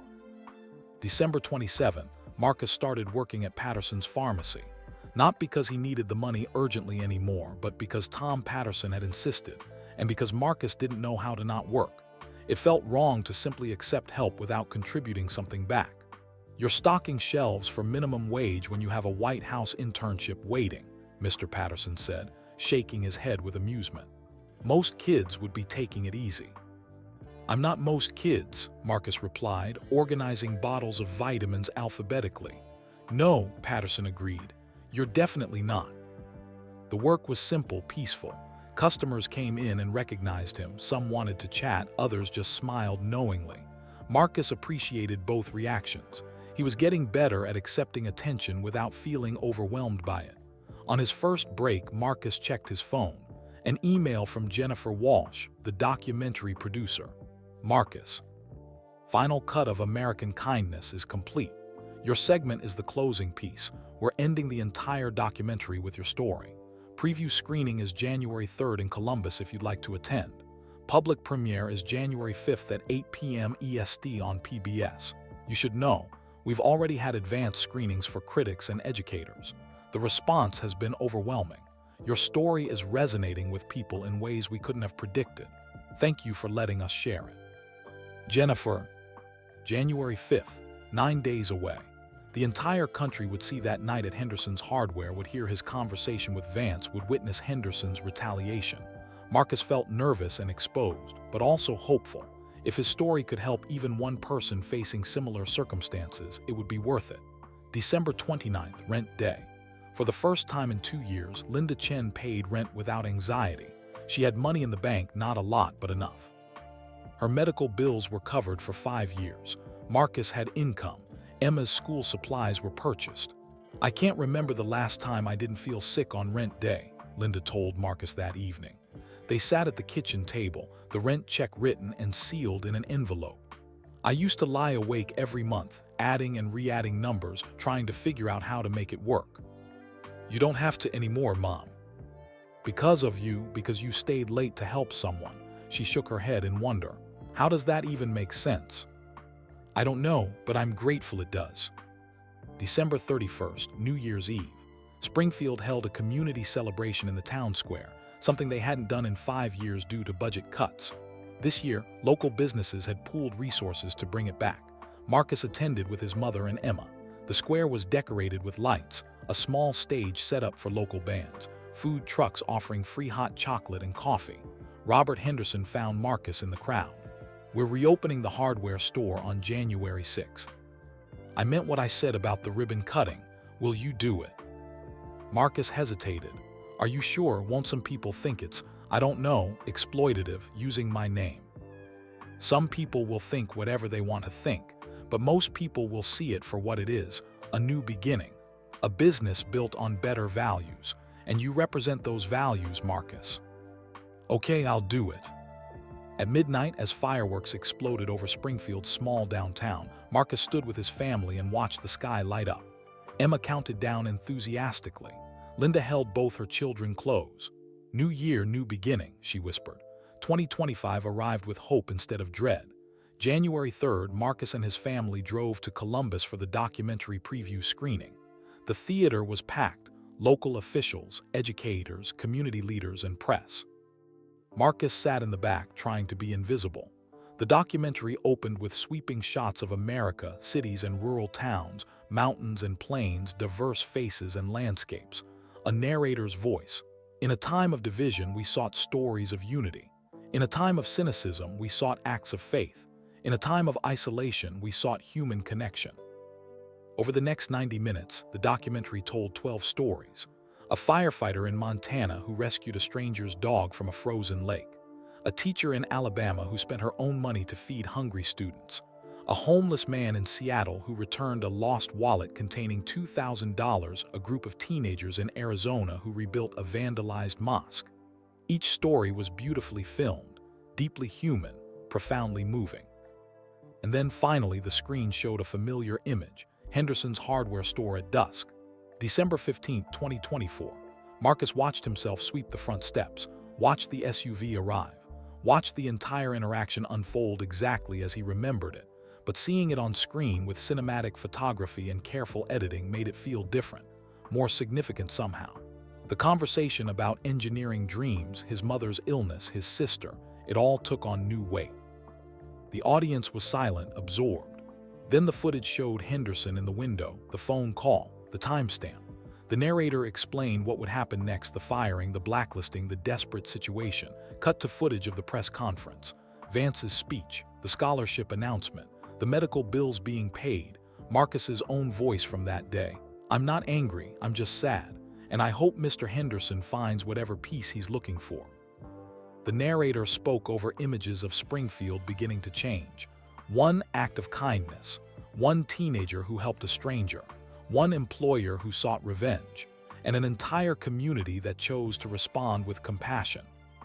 The screen showed the new co-op signs going up at the hardware store, interviews with Springfield residents, children at school talking about the Marcus Chen Character Award, Linda Chen at her kitchen table. My son taught me that doing the right thing is never wrong, even when it costs you everything. The final shot was Marcus walking through downtown Springfield on Christmas Day, neighbors waving, lights twinkling, a town transformed. The narrator's closing words: Marcus Chen is 16 years old. He wanted nothing more than to help his family and maybe someday become an engineer. Instead, he became a reminder of what America can be when we choose kindness over cruelty, community over division, character over convenience. His story is not unique. Across this nation, millions of Americans perform quiet acts of goodness every day, asking nothing in return. Marcus's story was simply witnessed, recorded, and shared. But perhaps that's what we all need: to witness goodness, to recognize it, to celebrate it, and to remember that character still matters in America. That kindness is never wasted. That doing the right thing is always right. The screen faded to black. The theater was silent for 3 long seconds. Then applause, thunderous, sustained applause. People stood. Some were crying. Marcus sat in the back row, overwhelmed, as hundreds of strangers gave a standing ovation to a story that was simply his life. After the screening, dozens of people approached him. Educators wanting to show the documentary in schools. Nonprofit leaders asking him to speak at events. Journalists requesting interviews. One woman, maybe 30 years old, touched his arm gently. I was fired last year for reporting sexual harassment at my company. They retaliated against me, blacklisted me in my industry. I've been struggling ever since, wondering if I did the right thing. Her eyes filled with tears. Your story reminded me that I did. Thank you. Marcus didn't know what to say. I'm sorry that happened to you. Me too, but I'm not giving up. If a 16-year-old can survive retaliation and come out stronger, so can I. She walked away, and Marcus realized his story wasn't just about him anymore. It belonged to everyone who'd ever been punished for doing right, everyone who'd faced retaliation, everyone who wondered if goodness mattered. January 5th, premiere night. The Chen family gathered in their living room with hot chocolate and popcorn. Mrs. Rodriguez, Tom Patterson, Robert Henderson, and several neighbors joined them, their small house packed with people. At 8 p.m. EST, American Kindness began airing on PBS.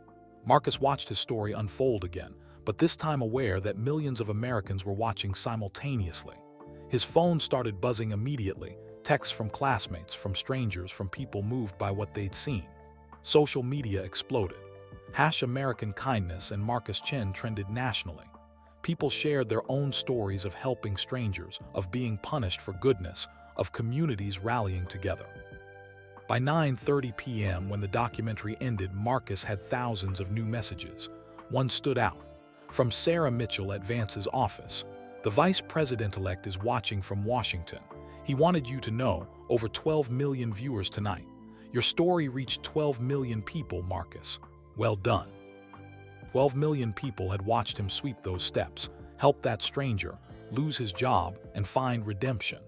12 million people now knew that kindness mattered. The news coverage the next morning was extensive. Every major network featured segments about the documentary. Opinion writers published pieces about employment retaliation, character education, and the importance of protecting workers who do the right thing. Marcus Chen Employment Protection Initiative received $5 million in additional donations in 24 hours. 3 states announced they were crafting similar legislation. 17 school districts requested permission to use the documentary in character education programs. But the change Marcus valued most was quieter, more personal. A teenager in Oregon posted on social media, "I helped an old lady carry groceries today. My manager yelled at me for leaving my register. But I saw Marcus Chen's story. I'd do it again." A worker in Texas, "My boss wanted me to lie to a customer to make a sale. I refused and got written up. But I thought about Marcus. Some things aren't for sale." A student in Florida, "I'm working 2 jobs to help my single mom. I was going to drop out, but if Marcus can keep going, so can I." One story creating thousands of ripples. January 6th, Marcus stood outside Springfield Community Hardware with giant ceremonial scissors, surrounded by cameras and crowds. The building had been renovated, fresh paint, new signage, updated interior. Robert Henderson handed him the scissors. "This isn't just about reopening a store, Marcus. It's about rebuilding what was broken. making something better from something damaged. Marcus cut the ribbon. The crowd cheered. The doors opened. Inside, the new co-op had dedicated a wall to community values. We serve everyone. We value character. We protect our workers. We believe kindness matters. Below that, a framed photo. Marcus and J.D. Vance outside the old Henderson's Hardware, December 15, 2024. The inscription read, "Where it all began. The night that reminded Springfield what matters most." Spring arrived gradually in Springfield, bringing warmth and renewal. Marcus finished his junior year with straight A's. His teachers wrote recommendation letters that made him cry, describing his character, his perseverance, his impact on the school community. The Marcus Chen Character Award was presented at the Spring Honors Assembly.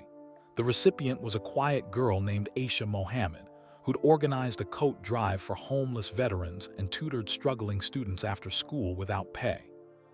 Marcus presented the award himself. "You represent what this is really about, doing good because you can, not because anyone's watching.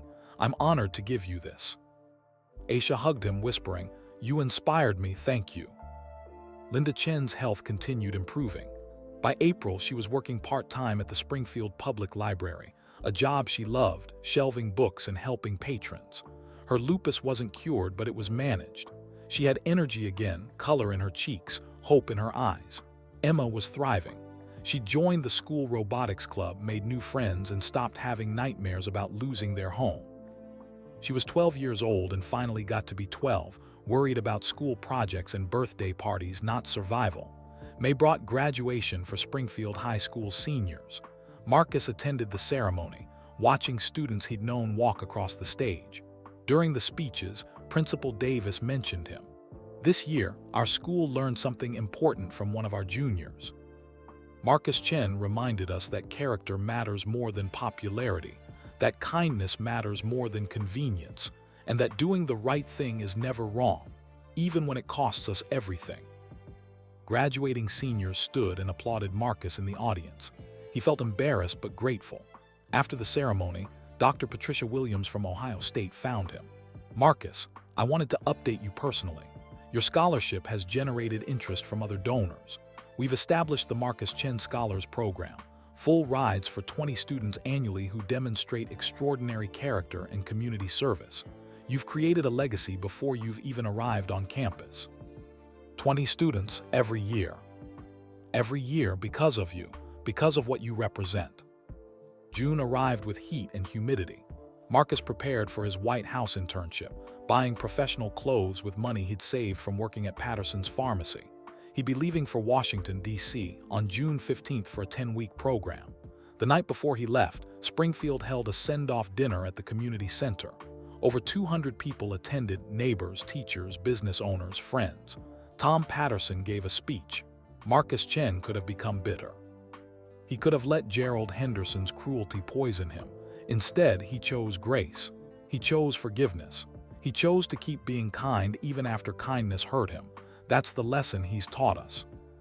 Robert Henderson added, "My brother made a terrible mistake, but Marcus showed us how to respond to mistakes, not with revenge, but with character. He's made Springfield better. He's made all of us better." When Marcus stood to speak, he looked at the faces of people who'd become family over the past 6 months. 6 months ago, I was just a kid working at a hardware store trying to help my family survive. I stayed late one night to help a customer, and it changed everything. But here's what I've learned. He paused, gathering his thoughts. It wasn't that one night that changed everything. It was every day before that. Every time my mom taught me to help people who need it. Every time I chose to work hard instead of complain. Every time I decided that character mattered more than convenience. What happened with Vice President Vance and Mr. Henderson, that just made my character visible. But character was already there, built over 16 years of my mom's teaching and my own choices. So my message to everyone here, especially young people, build your character now, every day, every choice. Because someday someone will see it, and when they do, you want to be proud of what they find. The room was silent. Thank you all for seeing me, for believing in me, for helping my family when we needed it most. I promise I'll make you proud. I'll work hard at Ohio State, I'll serve well in Washington, and I'll always remember where I come from. I'll remember Springfield. I'll remember that communities matter. I'll remember that kindness is never wasted. And I'll remember that one cold December night when I stayed late to help a stranger, and the stranger helped me back. The applause was long and loud. June 15th, Marcus boarded a bus to Washington, D.C. His mother and Emma came to the station to see him off. Linda held him tight, crying happy tears. "I'm so proud of you, baby. Your father would be proud too." Marcus's father had died when he was 8, a heart attack, sudden and devastating. He'd been a mechanic, a quiet man who believed in hard work and helping neighbors. Marcus wished his father could see this. "I'll make him proud, Mom, I promise." Emma hugged him fiercely. "Don't forget about us when you're famous." "Never, Em. You're my favorite person in the world." The bus pulled away. Marcus watched Springfield recede in the distance, the small downtown, the community hardware store, the streets he'd walked in despair and in triumph. He was leaving, but not forever. He'd be back in August for senior year. And after college, maybe he'd return again, bringing his engineering degree, his experience, his desire to rebuild communities like this one. The bus rolled through Ohio countryside, heading east toward the capital. Marcus opened his laptop and pulled up a document he'd been working on. Reflections on Kindness, a personal essay. He typed, "On December 15, 2024, I made a choice that changed my life. But it wasn't a special choice. It wasn't heroic or extraordinary. I simply chose to help someone who needed help. I've learned that character is built in small moments, choosing kindness when no one's watching, working hard when it's easier to quit, helping others when you barely have enough yourself. I've learned that doing the right thing doesn't guarantee reward. Sometimes you're punished. Sometimes you suffer. Sometimes the world seems to punish goodness and reward cruelty. But I've also learned that goodness creates ripples. That kindness matters even when we can't see the results. That character eventually reveals itself, and when it does, it can change everything. My story isn't special. Millions of Americans do kind things every day. They help strangers, they sacrifice for family. They work hard and treat people with dignity. They just don't get filmed doing it. But every act of kindness matters. Every choice for good over evil, for compassion over cruelty, for character over convenience, it all matters. It changes the world. One person at a time, one moment at a time, one choice at a time. Marcus saved the document. Outside the window, America rolled past farms and small towns, highways and rivers, a vast country full of people trying their best to survive and sometimes to be good. His phone buzzed. A text from J.D. Vance. "Excited to have you in D.C., Marcus. You're going to do great things, but you already have. See you Monday. JDV." Marcus smiled and typed back, "Thank you for seeing me, sir, for everything. Ready to work hard and learn." The response came quickly. "We're ready to learn from you too. Character like yours is rare. Don't ever lose it." Marcus closed his eyes, feeling the bus carry him toward new beginnings, toward Washington, toward college, toward a future that seemed impossibly bright just 6 months ago.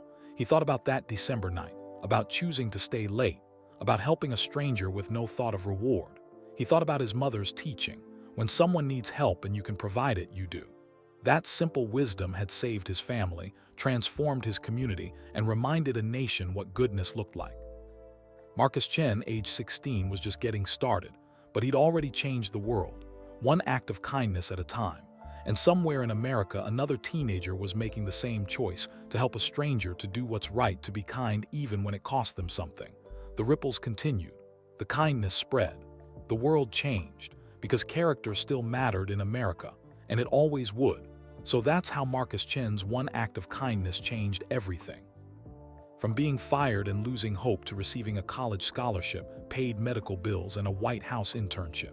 His story reminds us that character still matters and doing the right thing is never wrong. Now we want to hear from you. Where are you watching this video from? Drop your city and country in the comments below. Have you ever helped someone and had it change your life? Share your story with us. If Marcus's story touched your heart, hit that like button right now. It helps us share these inspiring stories with more people who need hope.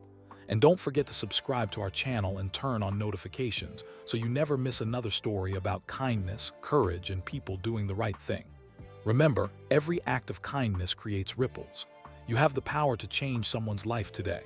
So go out there and be kind, even when it's hard, even when no one's watching, because you never know who might be paying attention.